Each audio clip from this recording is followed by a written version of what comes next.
going live again, so get your snorkels out and let me see some skins. Smoke tires, not drugs, what we teach the kids. I candy man, castrate that rap, the middle finger to the sky, scream fuck, rap the big cops trying to get me going, stay. Alrighty, guys, welcome back to another episode, Troy Candy Chit Chat, this, that, with my boy Oscar Ledlin. We got him on just for a little Bit of a laugh. Well, with the G-Out one, you come on for a little bit, but I know there's a lot of people that got a lot of questions for Oscar, especially after you just scored yourself on the rich list. Making me blush. Ooh, what number? What number was it? Oh, 6. I'm not 100% sure. 60-something. 60-something.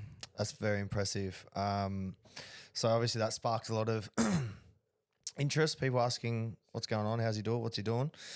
So 67. 67. All right, we've got clarification here. 67. So just a bit of background. Obviously, a lot of my audience would have seen myself hanging out with Oscar, and I guess ideally in a normalized world, you're generally not a fan of the bloke that starts dating your little sister.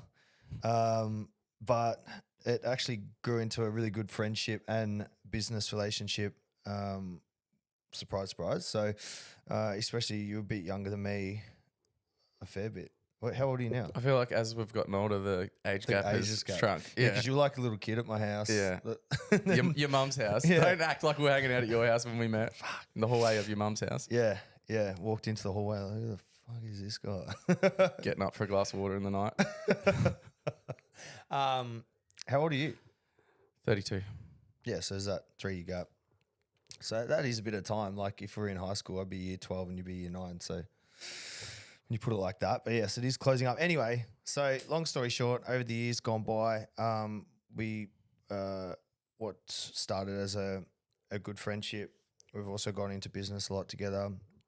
And we've got a lot more plans with business together, which is exciting. But yeah, I guess first of all, everyone's question is going to be, was it daddy's money? Did you get lucky? Did you get something handed to you? Because it's a crazy portfolio to have at the age of 32. But obviously I know you did it all off your own back and you did some stupid shit to get there. Not illegal shit, but put your balls put your balls on the line, which, you know, not everyone wants to do. But what you just, because you were concreting for your dad. Concreting full time, studying business at Monash, working in a local garden supplies on a Sunday, and boxing professionally 4 or 5 fights a year. So, and what you would have been 20? When I started, I was 21 when I started Ledlin. Yeah. Okay. Wait. Really? Shit. Yeah. I don't remember that. I'm a long time in. Yeah. That's hectic. It started very slow. Like it started with. Oh, so you did. Were you already doing concreting then at like 16 then or 17? Yeah. Oh, from 14, sort of school holidays, weekends, that sort of stuff, helping out. What year did you drop out of school, or did you? No, I finished. Oh yeah, but I finished young. I was 17, which is a year younger than everyone in Melbourne. Yeah. Yeah. Okay.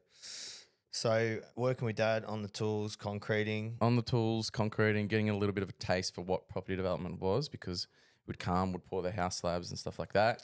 It would go, the developer would, build the house and then would come back at the end to pour the footpaths and the crossovers, and I'd be like, how good's this? This was a vacant block of dirt and now there's 3 or 4 townhouses on here or something like that. And that was sort of what gave me a taste. And plus you probably were looking at what the block was worth at the start. Not that yet. I was just watching the developer pull up in their cars and being like, fuck, this guy's got money, Like you just tell. They pull up, have a little bit of a look, they take off, and I can't remember what they'd be driving, but some sort of nice car. I'd be like, probably a Range Rover or a GR35 or something. Something go like that, typical developer shit.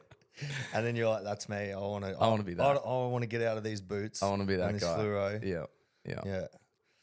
So I started with a 40 grand deposit that I'd saved, working part-time and for my old man at this garden supplies joint, and I was getting paid to fight. But like you said too, because I know people go, oh, it just started with 40 grand. Like I can't even get 1,000 in my bank. It's Yeah.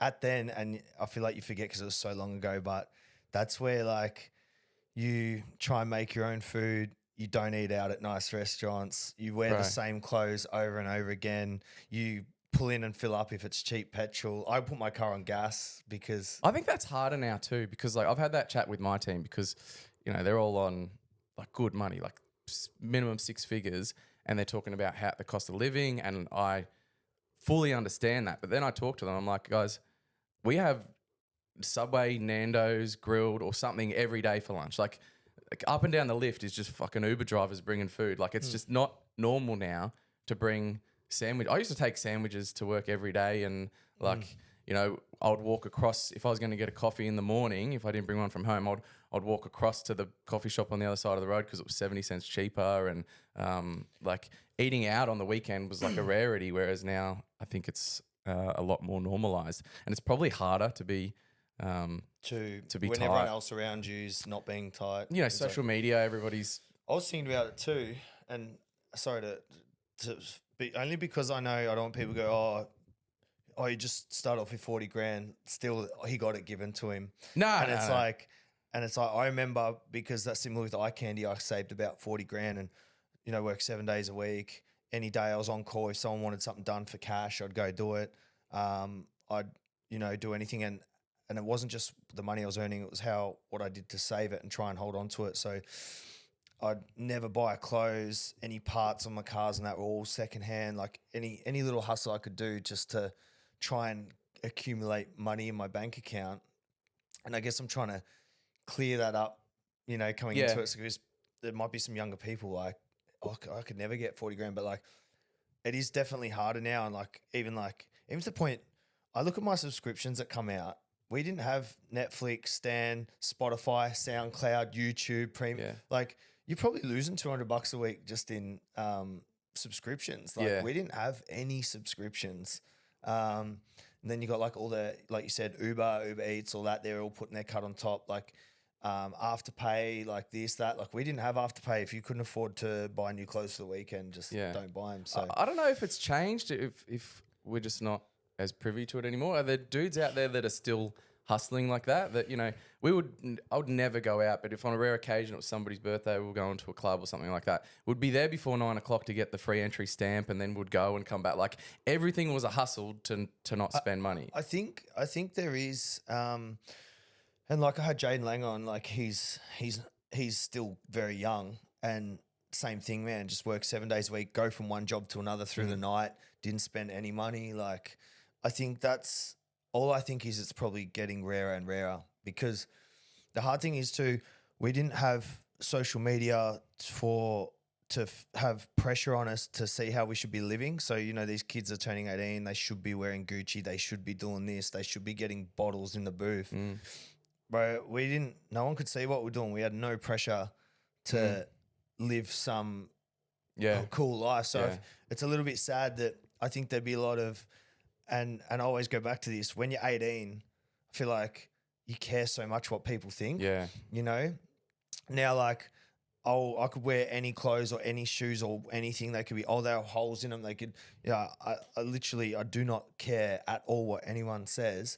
But when you're 18, you're so impressionable, because if someone's like, oh, look at you wearing sunglasses, you probably will never wear sunglasses again. You know what I mean? It could be a complete stranger on the internet, and you'd be like, fuck that. Or even one of your mates, they're like, oh, those sunglasses are stupid. And you're like, shut up. And then you go home and just never wear them again. Yeah. Or they take the piss out of your shirt, and you go home, yell at your mum because she bought you a shit shirt for your 15th birthday or something like that. Sorry, mum. I feel like there's a whole nother level now of these kids got to, because it's so public in social media, that maybe it's harder for them to put their head down and block that out and save money, maybe. But I mean, that conversation that I was having with my team, I sat down, I was like, listen, like, where is your money going? And they're talking about like rent, and they're paying like, you know, $700-800 a week for rent. I'm like, you don't need that, so, you know, a townhouse like that, you know, get an apartment or get something a little bit more affordable. And it's like, oh, the car repayments. It's like, the fuck do you have a car loan for? Like, right, I stayed at mum's till I was, so when I met Anita, I was still there, and that was 2016. So what's that, 8 years ago? I'm 35. So I was still there at 27. I reckon I moved out at 28 Yeah. because, Into an apartment that you went halves with a mate. yeah, Like, it was an 80 square apartment. yeah. So I had 40 squares, which Yeah. is pretty small. When we met, I was either driving a work ute that ended up 6 months later, it blew up and I got like $450 from the scrap metal yard for it. It was like a 1982 Mazda Bravo or something like that.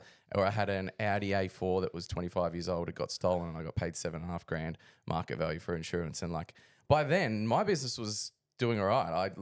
I was just delaying spending money, and I actually went from an Audi A4 to a 35 GDR because that's how long I had waited before I was actually going to treat myself. Was when I was like, I'll just drive this thing into the ground, and then it got stolen. I was like, oh, now's the opportunity to buy a new car, and I got a 35. Like I had the money there for that, but for so many years it was like, I'll just wait. I'll just keep saving. I'll keep reinvesting. I won't get distracted because like spending money can be a distraction too. You know, like forever looking for new clothes or going out places you don't really want to be, or buying cars and watches and dumb shit. Yeah, and I think this is a huge aspect and is why across life I feel, and I say this to Adrian too, that everything's very, I guess that's why we are so close in business, friendship, everything, because we have the same morals, and we have the same morals because we all came from the same thing. We put our balls on line. We understand the value of money. Like, you know, Adrian's a billionaire, but he'll still pull up someone if they're trying to charge him too much and this and that because he knows the value and he doesn't destroy stuff or like because he knows how hard he worked to get it, and he doesn't. He won't buy a car that devalues. Like he'll only buy like supercars with build numbers because he knows they'll always hold the money. Like a new car will come out. He's like, oh, I want that so much, but it'll be worth half as much next year. Like, and even you talking about doing the Bravo, if you scale the ratio of what you earned then and what you earn now, you're still doing that. Yeah. Like you just sold your BMW M3 that you bought for 80 grand 5 years ago or 6 years ago. 2018 model at the end of 2019. Yeah, 5 years ago. And you're still driving it now. In the scale of things, it's still you could go buy a $500,000 daily, like a new S Class or a new 7 Series, whatever. But you've still got that mentality in your head where you just want to accumulate more and you want to make sure you're like, you're not. And this is the hardest thing. I feel like I know so many people, see so many people where maybe you're living at 20% of your financial reserves and some people are 80, 90. And then when something goes wrong, shit hits the fan because they're maxed. Yeah. But why are they living at the 80, 90? You probably find it's probably because of what's around them and social media, and they've got something to prove, like people ask me all the time, like, why don't you have a nice watch, or why don't you have a Lambo and stuff, or why you stuff around VTs and stuff? And I'm like, just having fun. And to be honest, like, I feel like a lot of people that buy a watch, unless you're like, you've like set it as a goal, or something you collect, or something that you think is going to go up in value, or some sort of smart decision behind it. A lot of people, like I remember seeing Chris Shaw when we came from the airport. We got back into Australia, and then he saw like this Rolex in the window. He's like, "Oh, that's sick!" And he just went in and paid past it. And like, he wasn't going to have to budget for the next 3 weeks. He wasn't going to have to. I better eat in. Like the person making those payments is not going to affect their life. Yeah. And I said to myself, I'm not going to buy stuff like that till it doesn't affect my life. I don't want to have to buy a watch and then go, all right, no holidays now for the next 6 months, head down. Like, you know what I mean? And that's what I think it's become, bro. Like I was speaking to my team and I'm like, I feel like everybody earning 100K has a C63 on lease, or they've got a loan against it. They've got a two-tone Rolex that they've paid 15 or 20 grand for. And it's like our parents' generation, like they would own 5 houses before they would look at buying a luxury car or an expensive watch or something like that. And I feel like as the generations have gone on, it's become more normalized to treat yourself before you've done as much. Yeah. And I don't know what the right or wrong is, but it's definitely changed. Well, I've said this before too. I think it was a really life changing, eye-opening experience getting that Ferrari at 25 because my whole life I wanted that Ferrari. I visualized that I was almost at the point where I was unhappy until I had it. Like I'd be living the best time or having the best time, and then it'll come into my head that I don't have it, and it would actually bring my mood down. I'd look at other people's Instagrams that have them, and I followed people that had 360 spiders, and like I was just infatuated. That's how old you are. Yeah, that's old. 360. And this kid's watching like, what the hell's 360? Is that the new Ferrari? and anyway, I got declined 3 times. So that was probably a sign that I couldn't afford it. I still went and got it, did everything, made the repayments, whatever. And it wore off so fucking quick. Like I'm talking like must have been within the first 6 weeks where I was back in like a VE clubby, and like the boys are like, oh, let's take the Ferrari. I can't be fucking. Oh, why you got it? I'm like, all right, let's take the VE clubby. And I just wanted to tip it in and do skids and music, crank windows down with the boys. Yeah. And they're like, why you got that then? I'm like, and then I found to this point, I was holding on to it because of this like pressure of society around me in my head. Yeah. It's like, Choi's got the Ferrari, he can't go backwards. Yeah. Like, but it showed me a lot. It showed me like the pressure of like leveraging myself and not being comfortable. It showed me the pressure of how quick the material thing and it was a huge milestone for me. And I'm grateful that I can look back and say I had a goal to get a Ferrari 25 and I did it, blah, blah. But I think there was a bigger reason behind it all, and I'm glad that I did it. A lot of lessons from that car, from what I remember. A lot of lessons. So, you know, I remember at one stage, I think it was 2016 or 17, when I had the new eye candy, like business was good and stuff. And I come pick people up and I was driving. Do you remember the Kia Optima I had? Yeah. And they're like, why are you in a Kia? Because I got it for 10 grand. Yeah. It was nice. It was new. It was pretty new, right? Yeah. And it had moonroof, cooled seats, all electrics. Like, bro, rip a car. I'd buy one now. And people were spinning out, but that's that old me, like you said. You had your Audi. I had the EG Civic. Yeah. I bought that for $3.5 grand. And then it was like the old mentality where, you know what, I'll buy a 10 grand Kia, put my head down.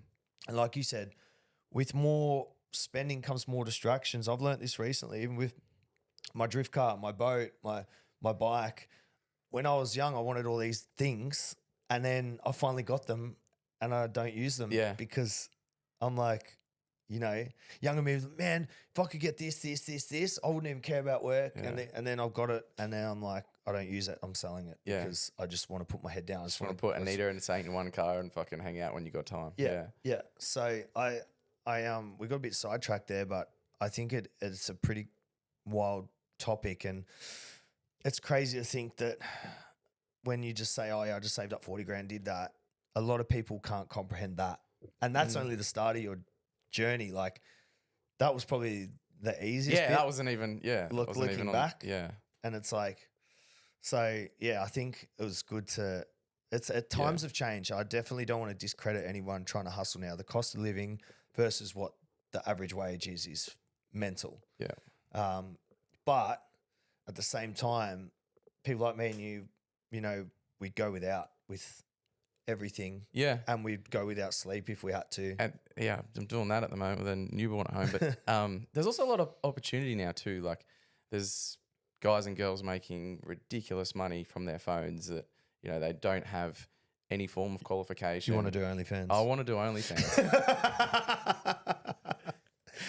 Or a version of. The internet, free education. Yeah. You got YouTube, Google, ChatGPT, AI. You got chat is just like, imagine starting a business 20 years ago and you had to pay someone to do all your logos, your website, your copyright, this, that, and then you had to do a business course to learn. Yeah. Like you can literally do everything for free. Yeah. There's probably been no better time to start your own thing and make money for yourself. Yeah. Like the opportunity, like you said now, is like, I reckon, like, imagine 50 years ago, like you just be working for the man. Like it'd be I think that's where privilege like mattered a lot more. Like 50 years ago, you either needed to like really know somebody, have some sort of connection, some sort of foot in the door, or have money or whatever. Whereas now, like you can build your own influence pretty quickly if you're putting out content. You can connect with people all around the world just by reaching out online. I think it's changed the game for sure. Yeah. But I mean, going back to it, 40 G's deposit, first block of land. Yep. What was the loan? It was an $800,000 purchase, and I didn't have the cash to actually settle on the property. It was a property that the developer who bought it before me, he couldn't develop it, and the developer that he bought it from had actually gone broke. So this guy had bought it off the bank. There was a couple of constraints with the property. So when I bought it, I had a lot of conditions in the contract that said I had 6 months to work out that I could get drainage approval, that I could get development And they approval. measured the site All wrong. these sort of things. Yeah. Is that one? Yeah, that's that one. Yeah. So I met with an engineer and he's like, mate, I've seen this site come across my desk countless times. Like, you've done your money. And I was like, oh no, I've got a refundable deposit if I can't get it done. He's like, go get your deposit, mate. This site can't be developed. And I'm like, well, I'm here now and I want to use this as a learning exercise. Can we go through like what's wrong with the block? And he gave me a lot of time, this guy, and he still works for me. Also, quick shout out to our sponsors, Livco. They do some crazy hats, all different colours, different styles, different fits. Have got my own discount code, Candy. Use it, save yourself some money, grab a new hat. We've got a link in the description. Check them out, Livco, and even some different materials too. These are quite nice. I really like this one. But yes, anyway, check them out. Livco caps, get on it. Today he's a fantastic old fella, and he went through the way the levels worked with the block, and there was some drains out the front that we needed to get stormwater and sewer connection into, and because of the levels, we couldn't get fallout to them. And he's like, it's cut and shut. It's that simple. He's like, unless you want to pull the drains up from, right down around the corner, it'll cost you $5 million, like, which you're not going to do, then it can't be developed. And I was like, shit. And I'm like, can you map that out so I can see? Because I had an understanding of levels from my concrete experience. And I was like, it'll just help my knowledge.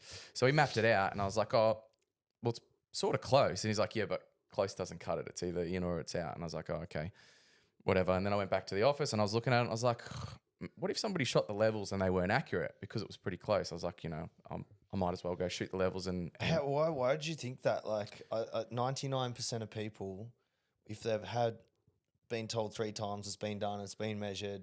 because I fucked it up continually myself when we were doing house slabs and concreting. So you very knew- easy to do when you're transferring a level with a laser level. It's very easy to go up instead of down, or add a multiple instead of take one off, and it changes the level significantly. It's really, anyone who's in concreting will know it's super easy to fuck up the level. Okay, that explains a lot more now. Yeah.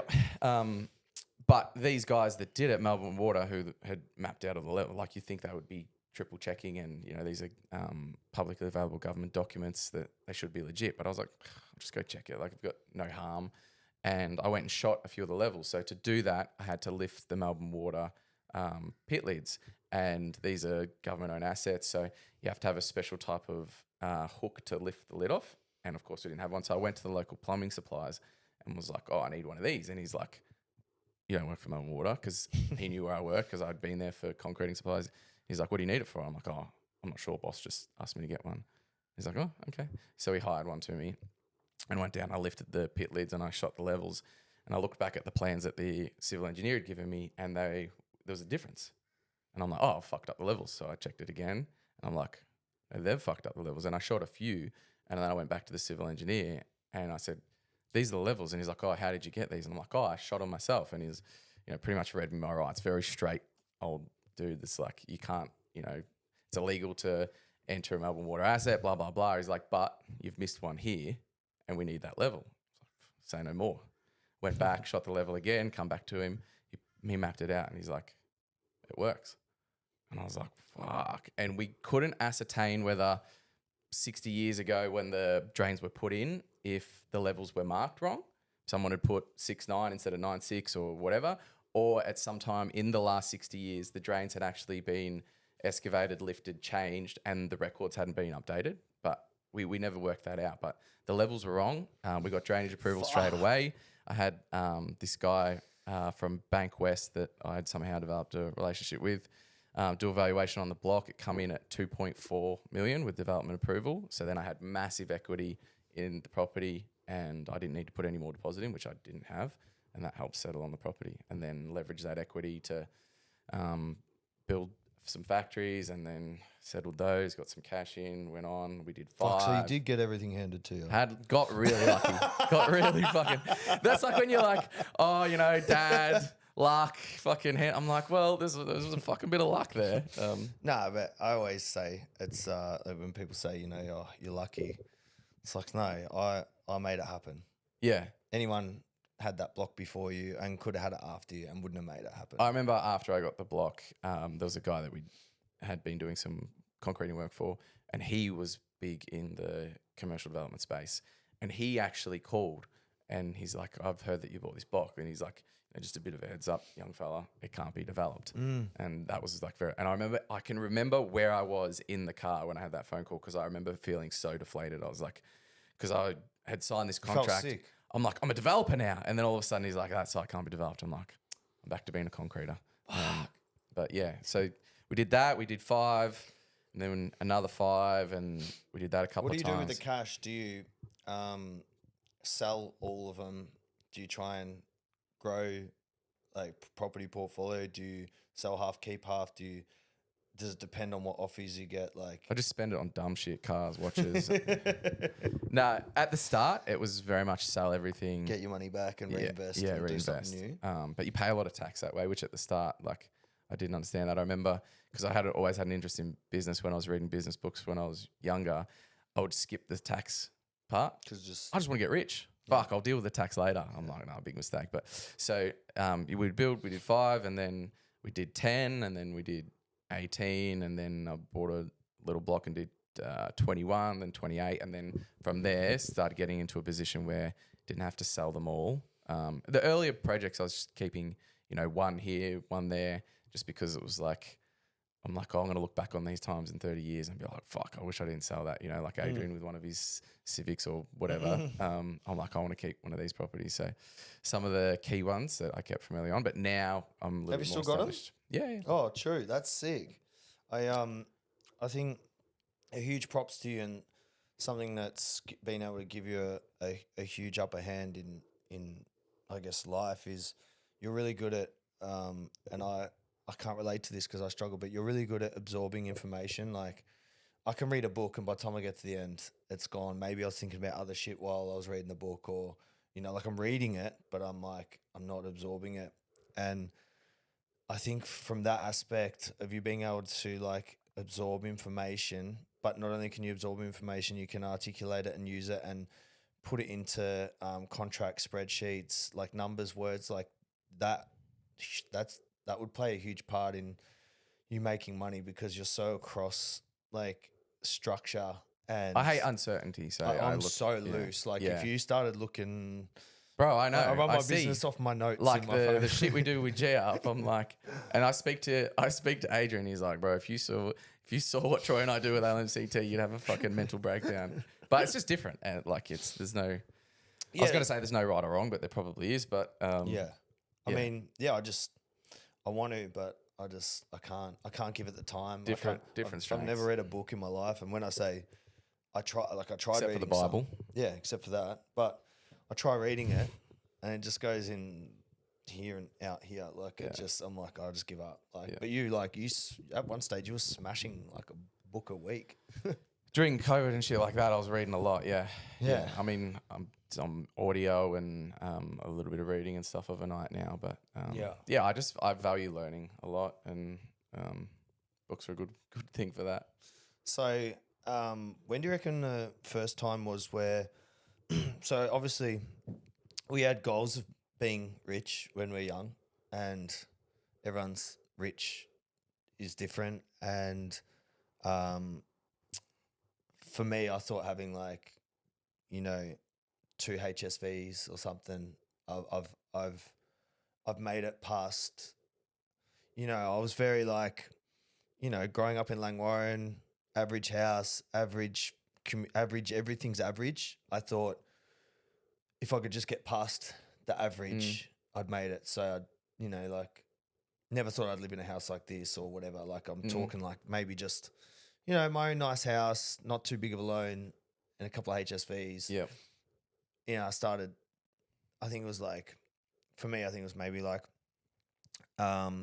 22 2016-ish after I got the new factory in Carrum Downs, and then I think I financed ECM Jet, Mm-hmm. and I had the apartment getting built, Yeah. and it was all leveraged, but I was still like, fuck, I might Yeah. I might have a good life, Yeah. like, I got my own apartment, my VF GDS and my GDO coupe, and that was what for me, so when do you think you started thinking, fuck, I'm like, because that's what I mean, my goals wasn't that big, so quite early I started thinking I was like, the same. you were? Yeah. I wasn't sure if you're like, I'm going to be on the rich list. Nah. It was. I think you're from Langley. I'm from Frankston. Our version of success when we were younger was having a mortgage that we can pay, having a Sunday car. It was never going to be a Ferrari, but it was going to be like either something old or Something fun. something fun. Yeah, exactly. Maybe a Harley or a road bike. Or so. That was it. A couple of kids, not have to stress too much. That was sort of my version of success. Then I think I must have been 25, maybe 26 when I worked out that I could live off rental income from my properties. Fuck, At, that's hectic. at that point in my life, I was like, 150, 200 grand a year. Like that was enough back then. Now it wouldn't pay the rent, but back then it was enough to live. Yeah. And I was like, fuck, like it's a pretty established place to be. And then from there, the goalpost just started. And now, like, When did you I've get never your felt more JDR? broke.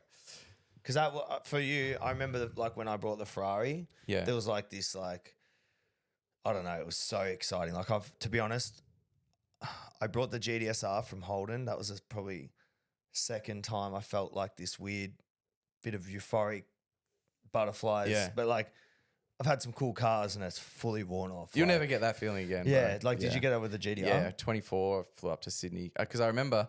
And you don't stop driving it for the first 24 I hours. lived you put in like it. 8 Yeah. million Ks I on was it. work boots in the back of it. Like, I trashed the thing.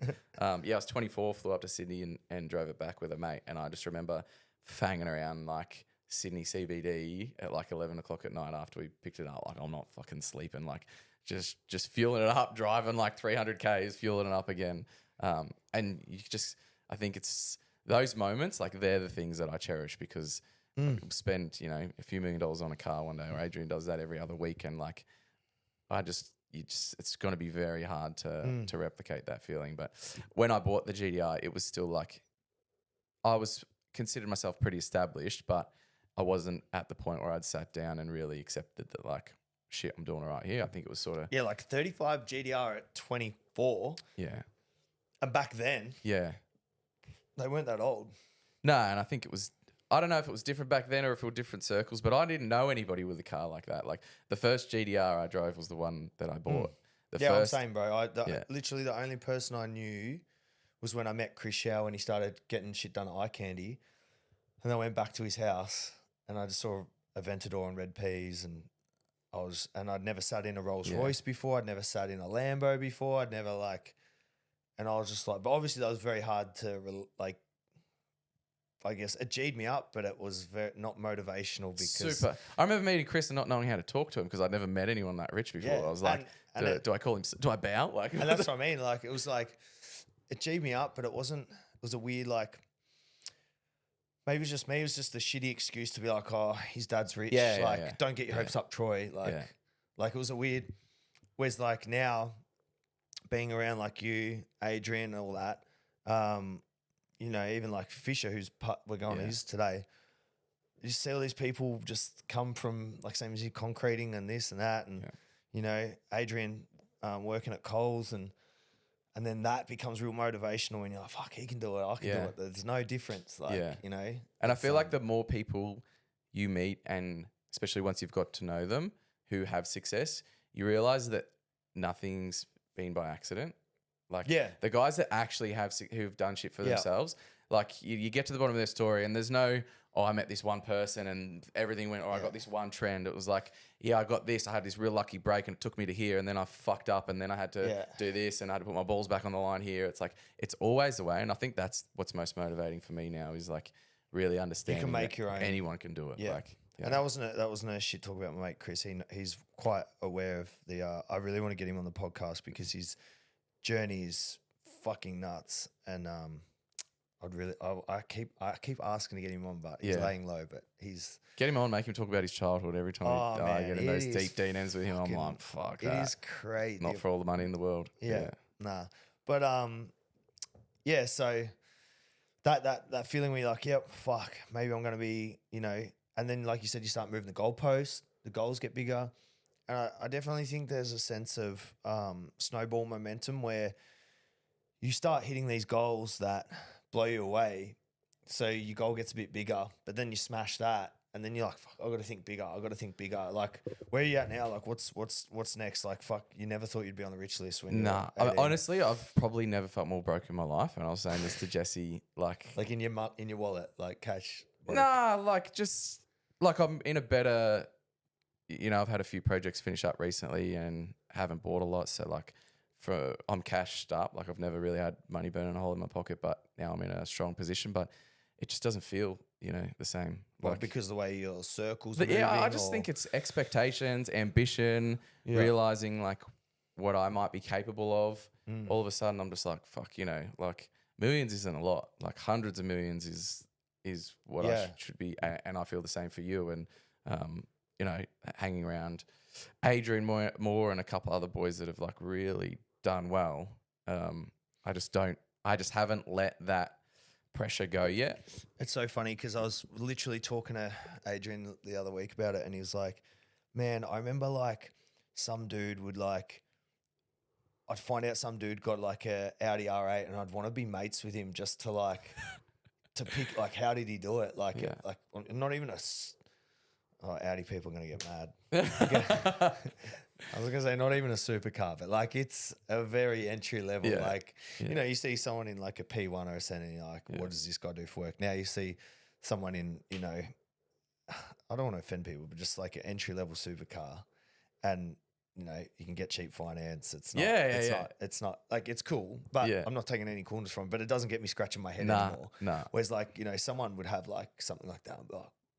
I need to talk. Same with Rolexes. I remember like first time I saw a Rolex, I was like, how does somebody just spend $20,000 on a watch? Like what? What? And now I feel like every other 21-year-old's got a fucking two-tone Submariner or something. Like it's insane, isn't it? Yeah. I don't know if things have changed or if it's just our circle has changed, but yeah, I don't know. It's times have definitely changed though. I mean, Gucci wasn't even cool when we were young. Like Gucci, and I remember like Gucci and that was like old people's brand. But then when it hit social media and rap it, and this is why I picked this for 5 years ago. One of my good business ideas. I've had two. I said frozen yogurt on the Gold Coast in 2020, and now it's finally just happening, and it's fucking peaking because I was like, it goes off. Give it a rest about it. It goes off in Melbourne, and it's freezing down there. Like I think you've had a couple other good ideas. Yeah, I've had a couple, but the other one was kids' clothes, and I was talking to someone like, why? I'm like, because now you've got an excuse to spend overpriced money on kids' clothes because you can take a photo and put them on Instagram and like or do cute matching photos. And when before Instagram, like you could do it, but you just, I don't know. It's not as like. And you're right. I've seen a few. I get so excited with Saint where I'm like, we got matching hoodies. His and her, like mini me and mini me or whatever. I've seen a few businesses that are blowing up with that. Yeah, and it's like, it's these little. So going back to the kids wearing Rolexes, it's a stem off that because they've got more justification to purchase it because they can get more use out of it. If they get clout from it. Well, if they're just going to wear it in their circle and who they meet, they might go to 10, 20 people. If they've got 10,000 followers, it's going to go to 10,000 people. So you get to show heaps more people that you've got it. So it's like, you know what I mean? Yeah, it's like, and then you're one of those people that starts calling a Rolex an investment. Yeah. So I feel like maybe that's the change. That still comes back to that social media thing, possibly. But yeah, I mean, next for you on the cards, like you said, you're just going hundreds of millions now, and like just steady growth, bro. Like I'm doing a few more things for fun than what I'd used to. Like G Up is a massive commercial opportunity, but more than that, like it's just so fun doing hanging out with the boys, doing deals with the boys. I actually looked back at last year, and like because I was trying to find group photos of us. and like all the group photos and all the best times was like the G Up tour, G Up launch party, G Up. And I'm like, how cool is that? That, like you said, it's an amazing commercial opportunity. It's a good thing to put in our brand building portfolio. And I'm sure it's going to be a fantastic exit one day. But at the same time, having so much fun doing it. Yeah. And like, it just brings us together. Yeah. Like, you know, all the boys' board meetings and different marketing meetings and the events like you talk about. It's and learnt a lot from it too. Oh, doing business crazy. with mates. Yeah. Yeah, exactly. Yeah, learn it. Yeah. Lost a couple along the way. Yeah. R.I.P. Lost a couple of good soldiers along the way, but it's definitely been an eye opener. But yeah, you're to be honest, you're probably, you and Adrian you're like been in my ear the most about like Adrian's real pushy. Like even when I was buying this house, I was about to pull out. He's like, stop thinking like you're poor, like you're never gonna come across money again. Yeah, like, yeah.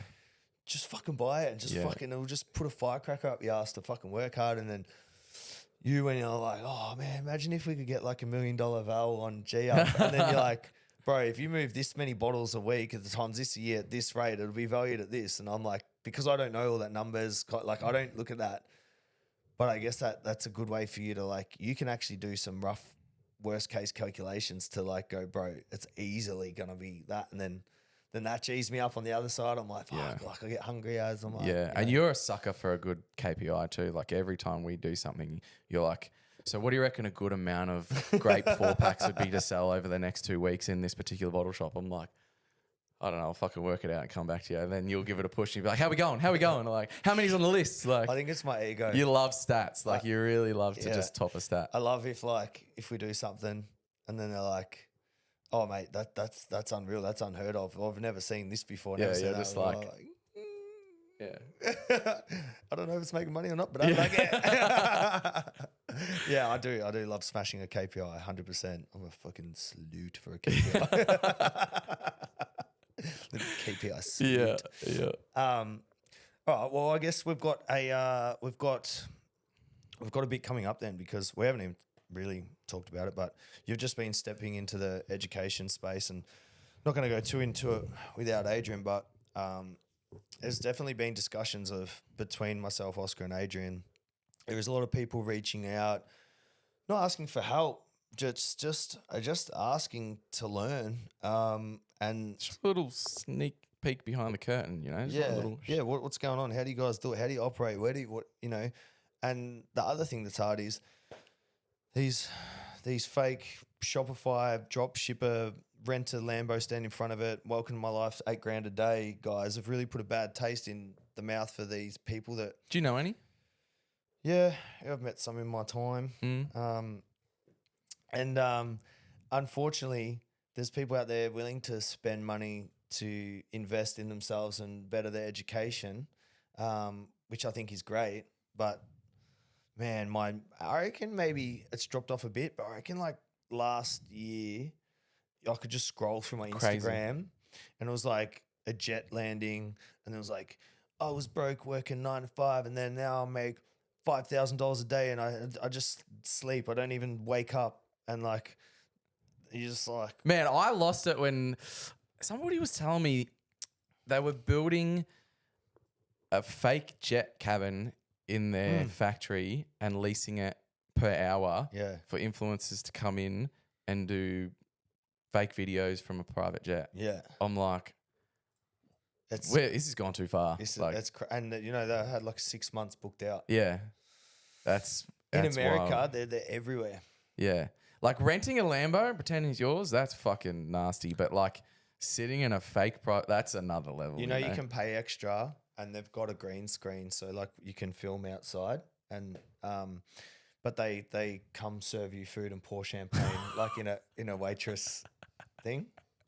So you just go for lunch and then It's crazy times, and this is like, I keep going back to like, I don't know, I really do fucking feel for the younger generation because they're so impressionable and everything, but this is something like people have to remember is this is why you can't compare your life to other people. You don't know if they're maxed out. You don't know if they're faking it. You don't know if it's their friend's watch, car, whatever. You don't know if it's their dad's. You don't know.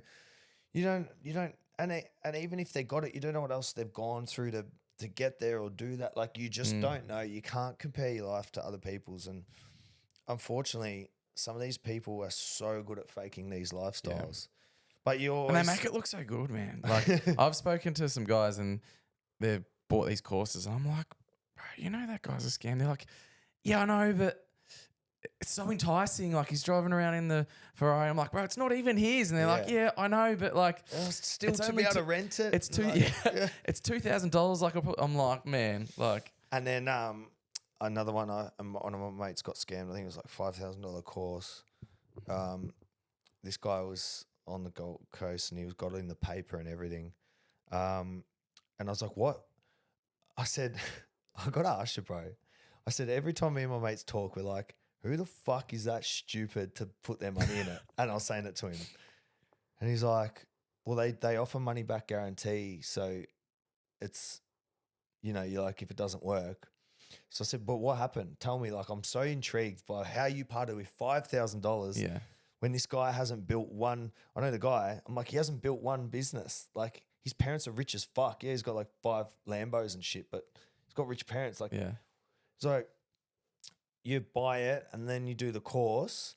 So I did all the course, learnt it, started my drop shipping thing, was making like $4 a week. Fuck. And then in his first week? Yeah. And then he said it was me not putting the time into it. I'd done all the steps. I'd done everything. Yeah. So then that was the cross out of the money back guarantee. Yeah. So I guess there's a side of the people being stupid, but there's also very deceitful T's and C's, like define money back guarantee. Like, so it's sad. So we've talked about it. We know it's a huge issue. We know there's people that want to invest in themselves and try and make a better life for themselves or improve their business or even just how to grow a brand, you know, like the way we grow brands so fucking quick and get them so recognizable and, you know, Flipside and G-Up and even like Ledlin being a freaking a brand for commercial properties. Nuts. Like it's like a cool thing. Like if you've got a Ledlin property, like I'd pay an extra 20 grand on a factory to have a Ledlin one, you know? We'll just write that down. But, well, obviously it's not, like it comes with the whole thing, you know, if it's a Ledlin, it's good build quality, this, that, but everyone wants to know this stuff. So, and we can't sit there and reply to every DM without looking short and rude. Yeah. So we have talked about something. I don't know what it would be. I don't know how we'd run it. I don't know how we'd get the time to do it. Adrian's talked about, we've got so many businesses, LMCT, Flipside, G-Up this. Adrian's even talked about just building like a hub and people can come learn from there. I don't know, but there'll be something in the cards. There has to be. And something legitimate, something with, you know, proven or only well-established people presenting or there has people to be have something. Built their own stuff. They're known for it. And it's something we want to do because I do feel good when I've sent some messages to people that have been down in the dumps and this and that, or just, it's been a bit short, but I've tried to just give them help. And then they've randomly messaged me a year later and go, bro, after you messaged me, how good is that? You know, I did this, I went home, I thought about it and this, and now I've got my own business. I've got 3 guys for me and like, man, it's such a sick feeling. Like just help that dude. Yeah. Like, so it's definitely something we want to do. Just, you know, obviously we could monetize. We'd have to monetize off it for the time and money. Because we love money. Yeah, for the love of money. But also too, it's No, I think it'd be really cool to set up something like Adrian wants to do this hub, and then you can get we people can make our own little Shark Tank too, where people have got, hey, and we invest and stuff. like, Man, what are you working on there? Yeah. And then I'll just whisper to Oscar, "Wait, that sounds like a sick idea." Yeah. And then we just tap you on the shoulder. Hey, you want to sell a little bit? Yeah. And then maybe bring imagine how cool it would be to bring in Simon Beard to talk about how he blew up Culture Kings, and then bring in you know, Davey Fogarty or someone like that who's smashed it in the e-com world and get them to teach their thing. And then we'll get someone, Kathy Freeman, how she runs so fucking fast. And then I'll get a resi investor in who's built hundreds of millions of dollars of resi property and give their version of that, and then I'll destroy everything they've said because commercial is king, and I reckon that something like that would be mad. No, it would be. So I guess that's a hard thing now too. I feel like, when we're young, you've got nothing. So you latch onto any hope of success to an idea and you grab it and you put all your energy in it. As you start going through life, you start diversifying and you start getting choices, but you still take it all on because same thing, we're just hungry, we'll work, we'll run. But then I feel like, and you can relate to this, at a point in life now where we've got more choices than we can handle. So now we have to start being a bit more like cutthroat and vigilant on what we do and don't do. Yeah.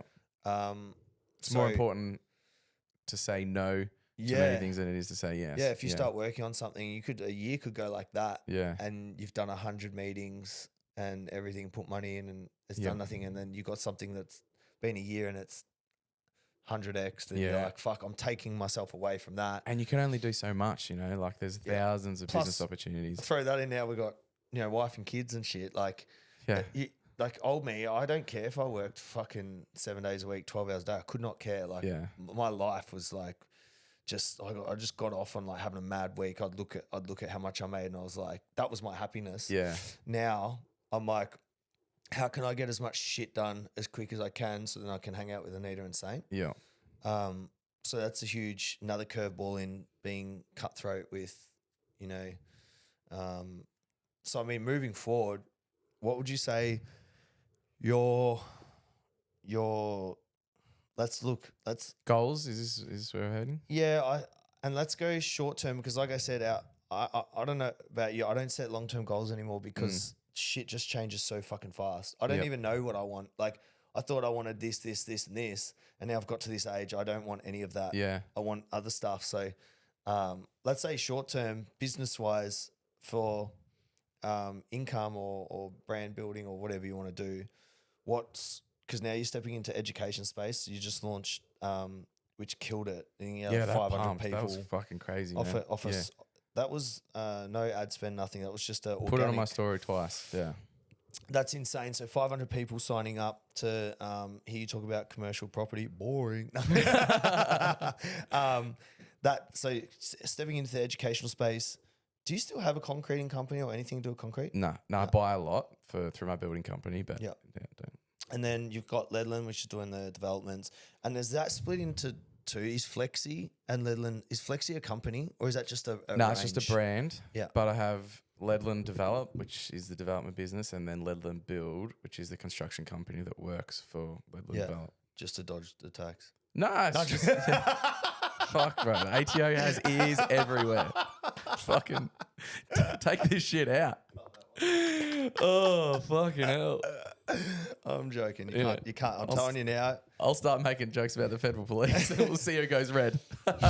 I'm telling you now, anyone, and this pisses me off, anything we do, they do it for tax. They do it for tax.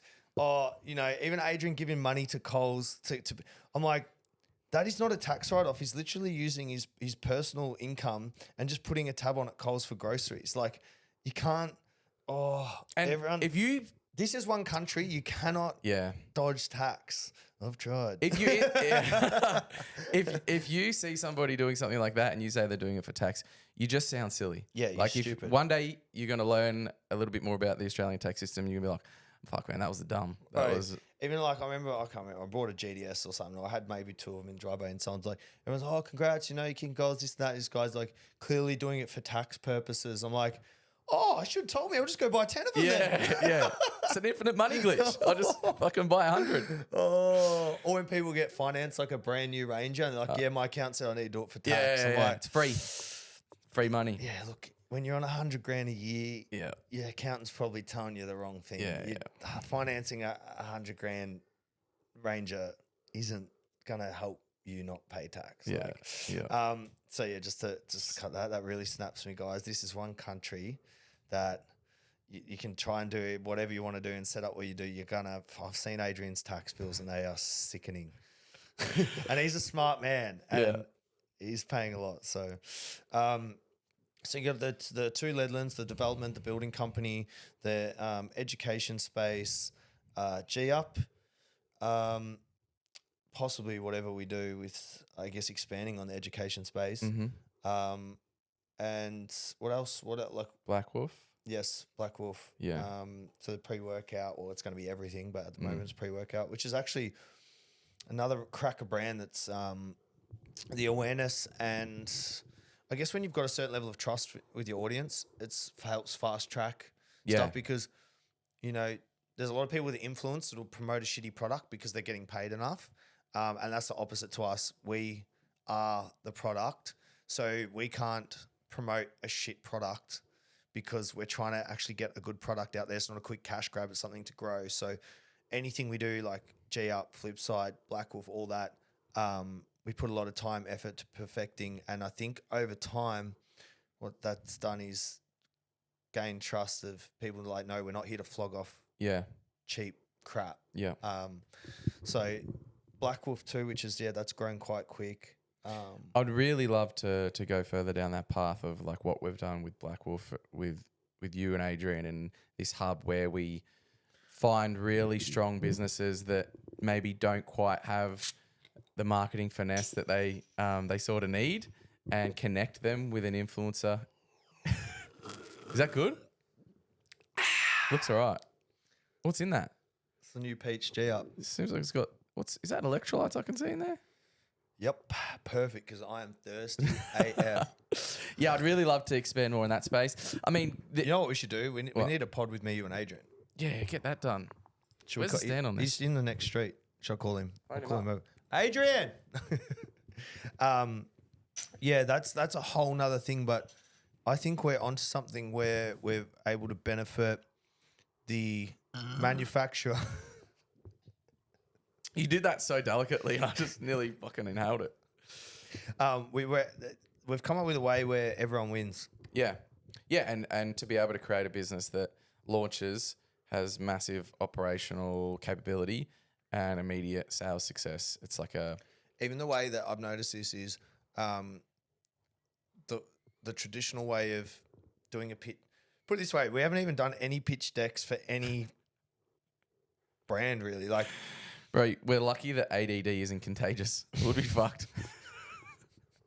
But like the traditional way of doing a pitch deck, bring in your product, please take my product, you know, cut my margins down to nothing. Like I'll make $1 a case, like just try it, get it out. Like we haven't had to, luckily, we've built, this is the idea, is building a strong, reputable, influence-backed brand, but it skips all that. It's nuts. It's like this new age way of getting the products to market and distribution extremely quick. And, you know, the retailer wins because we're sending so much freaking traffic there. We win because we get good margins and we save on like distribution costs, what would normally be involved. And the consumer wins because they've got a influencer that isn't jamming some shit product down their throat that they have nothing to do with and haven't created and refined. Like Black Wolf is such a cool concept of, you know, Trey speaking to you saying I'd really love to do something for myself and being in that space, and us having a chat and being like, oh, I've got somebody who I think could be really capable to build the business, and then we just, you know, invest alongside them,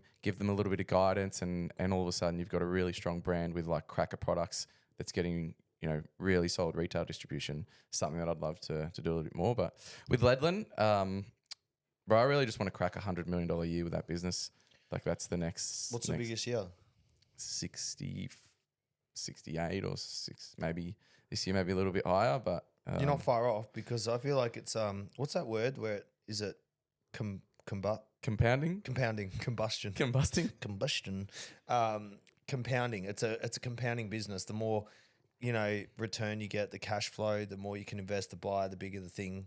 But it's also like a pendulum. The more shit can go wrong and the bigger the risk. But yeah, I mean, we've had a couple of rough years from an environment point of view with like increasing construction costs and COVID lockdowns and stuff like that. We had that was really success, impressive how you handled that, and it was lucky. And that's you know, when your building costs went through the roof and people locked in at contracts, and everyone around in Australia was cancelling contracts.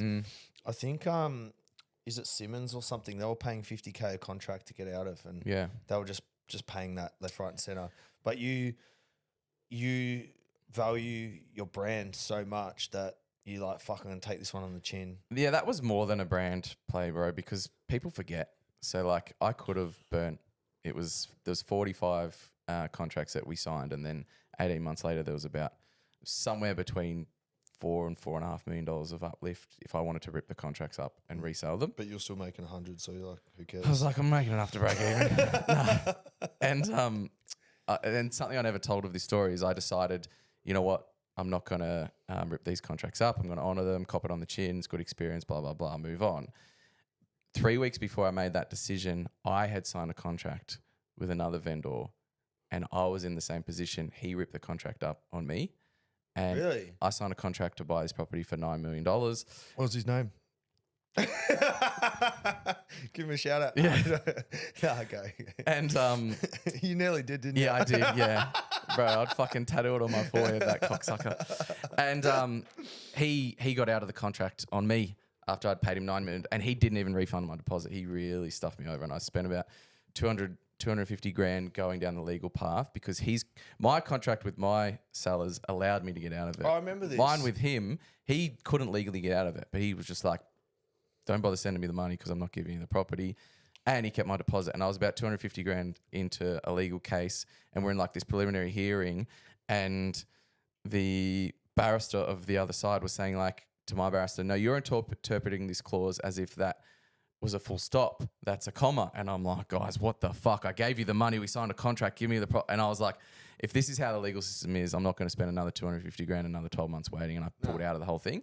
And he sold the property 3 weeks later for 18 million. So I had a contract for 9, and because the way the market moved in that time, he's like, I'm going to fuck this guy over. And then 3 weeks later, I had the same opportunity to fuck my purchases over to make an extra 4.5. And I was like, got some grounds to make up here. Yeah, but, I mean, it's a lot. It's your personal. It's a hard one now, and especially I keep going back to this. But having a wife and kid, when I was a lot more of a pushover at a younger age because I didn't care. Now I'm like, this is the roof over my family's head. This is the food out of my kid's mouth. Yeah, and I had that conversation with some of my team, like after it was done, like years after it was done. I was having a chat with one of them a couple of months ago, and I was like, what would you have done? He's like, oh, nah, I couldn't have ripped him up. I would have honoured the original contracts. I'm like, you're a fucking idiot. He's like, what? I'm like, bro, you earn 100 grand a year. You fucking got 50 grand car loan. You're 20 fucking whatever years old, and you would have turned down an extra 4.5 million. No, you're either dumb or you're full of shit. I'm like, you should have pissed off 45 people. But for me, it just wasn't the right thing to do. I was like, you know what? We sell to a lot of first-time commercial property purchasers, a lot of first-time property purchasers, a lot of young people, and for them to wait 12, 18 months to get their property and for me to go, sorry, guys, hey, you can have it for an extra 150 grand or I'm going to sell it to someone else. It just wasn't the right thing to do. And no. Especially when I guess there's another element to you. Not only are you building and selling them property, you're also a role model that's inspiring them to get involved in the commercial property game.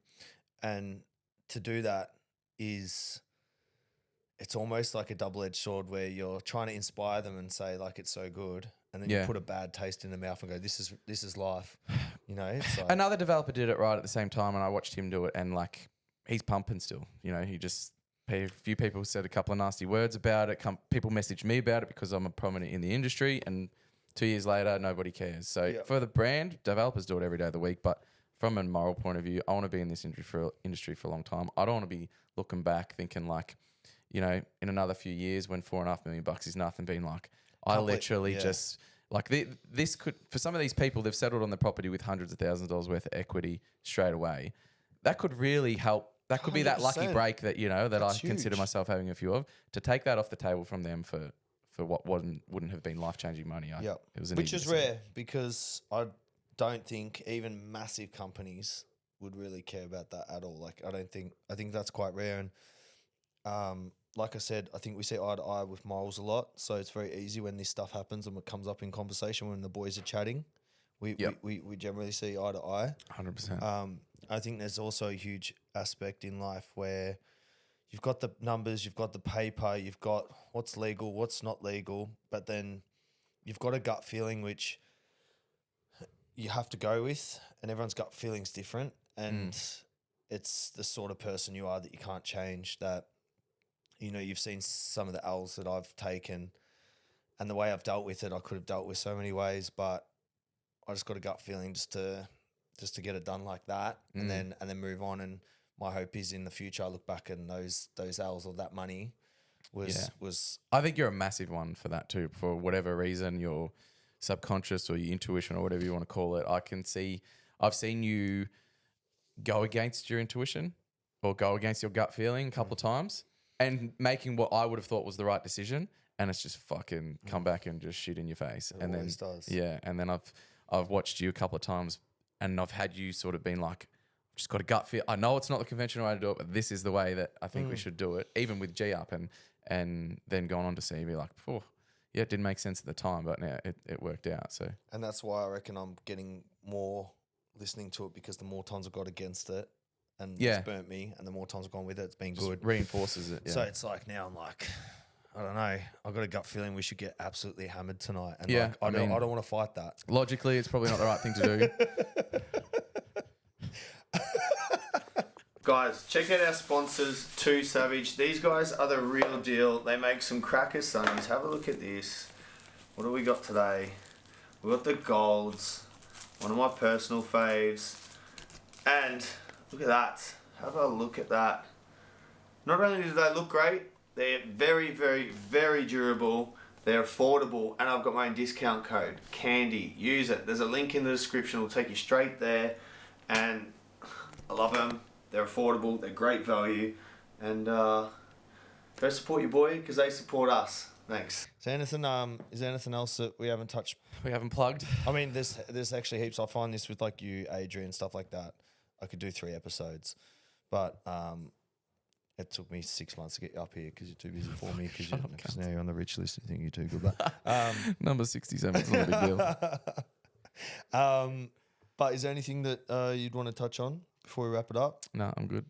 I think we'll have to do another episode though, because I think there's heaps that we could go into more in that brand building, e-com, and we only just scraped the surface on some of your stories and some of the battles you got through. But I know you've done 100 podcasts where it's all about how you got started. So that's what I thought. That's why I didn't want to go too far down the path of, fucking how Dad just wrote me that check for $7 million and fucking. I'm going to get my podcast guy to just clip that bit out and make it real. And when I had that property, it just got rezoned by chance and tripled in value. And you know what they do on the people that hate Andrew Tate, they just cut one bit out and they're like, oh yeah, I didn't watch the full podcast, but I'll just do that. Digging footings that day and fucking dug up a heap of money. I hit a treasure chest. That was in your backyard though, wasn't it? All right, well, we're going to get ready. We've got a peach party. We're activating our new product today. So Where's my peach shirt? I'm just down there. There you go. Nick was like, "Can you wear a cartel shirt?" Oh, thank you. What do you reckon? Should I put it on now? Give the audience something to look at. Yeah, I mean, you've grown a bit since the old days. Yes, I have. Eating your veggies. Absolutely, eating my steak and veg. Anything else? Your sister. Bro, don't fucking set me up like that. You leave me no choice. All right, let's wrap it up. Oscar wants to go play darts. Probably good in the bum. Probably good note to end on. All right, see you. Thanks for tuning in, guys. It's Friday, then we going live again. So get your snorkels out and let me see some skins. Smoke ties, not drugs, what we teach the kids. I can't man, castrate that rapper, middle finger to the sky, scream fuck, rap the big cops trying to get me going state to state.